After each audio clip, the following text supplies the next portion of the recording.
Hi there, Sanbonani Bolweni. Welcome to Fix Channel. If you're new here, please subscribe before the end of the video. For returning, thank you for love and support. I appreciate you. Kune account fake ezenza Mangwabe ngiyibone ku-Facebook, so velile kuMangwabe Mseleku ukuthi abayazi le account. Into eyenzakalayo, kunomuntu odayisa imoto nge-account kaMangwabe Musa Mseleku, kodwa bakwazi lokho.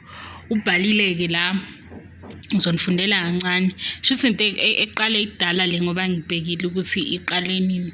Bantu benkosi, angisazi ukuthi ngithini ngempela.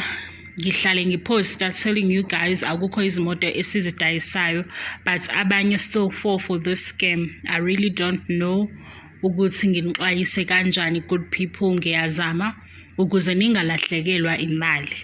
Ngicabanga ukuthi into nje yenzakalayo le, umuntu onama-followers amaningi or i-public figure kuba khona i-account fake beqale benzeke izinto zabo zokukhohlakala. Even izangoma lezi ezidumile bezisho ukuthi zinenkinga kunabantu abathatha iy'thombe zabo besho ukuthi bayasiza, beze amanye besenda imali. Nami ngiyaphinda-ke mawusizwa online, yenza i-follow up uconfirm ukuthi uye ngempela yini lo muntu okhuluma naye. Omunye angazi ukuthi ngibone nini le post, udlalwe umuntu ozenza uMandla abantu sengikhohle ukuthi ubani kwi-The River ngoba ngiyibuka, kodwa uthandaza kumbango. Umuntu wamsukela obviously izithombe zabo zigcwele yonke indawo. So umuntu uzothatha even the recent picture uzoyithatha ngoba online akwenze lokho akwenzayo. Omunye akhuluma into engazwakali. Ngayibuza ukuthi hayibo, kodwa umuntu sengazeke ecela uthandaza imali, ngabuye ngathi kodwa sicabangi ngokufana. If into ivela online, yenza i-follow up, double check before wenza i-deposit, before usenda imali. At least-ke zama ukuthi-ke lowo muntu ubonane naye or uye la owaziyo khona ukuthi uzofika uyithole i-product. Ukuthenga imoto online uyithenga kumuntu ngoba nanku celebrities, ngoba phela laba bazenza uMseleku noMangwabe, kuyazwakala ukuthi bakhona-ke asebeke basenda imali.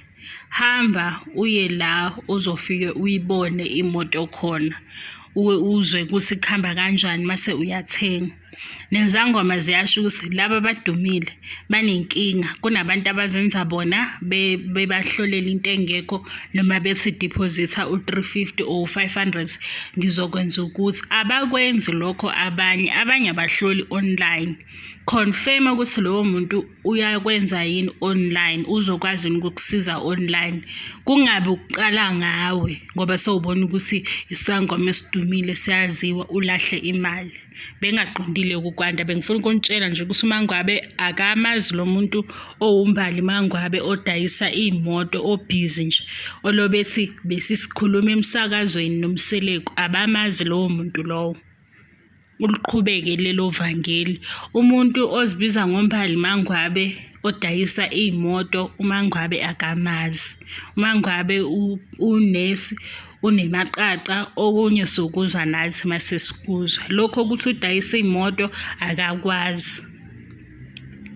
Ngiphethe ikhanda ayikho ngakhulumi kahle. Ngiyabonga kakhulu bafethu ngesupport, ngiyabonga nama-comments. Ngiyabonga futhi nabanye aba-understandayo ukuthi into engiyenza lana angiyenzi ngoba ngisuke ngihlambalaza. Siyakhuluma nje ngezinto esiyibone kuma-TV shows iphelele lapho.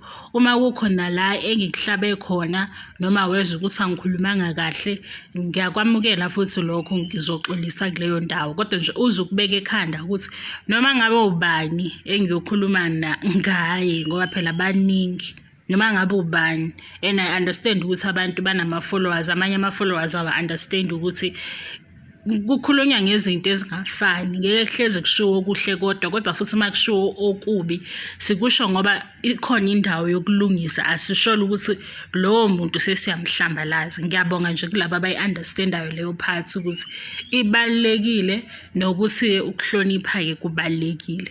Kodwa cha, ukuhleba-ke kancane sizohleba kancane, sisazohleba nje kancane kodwa.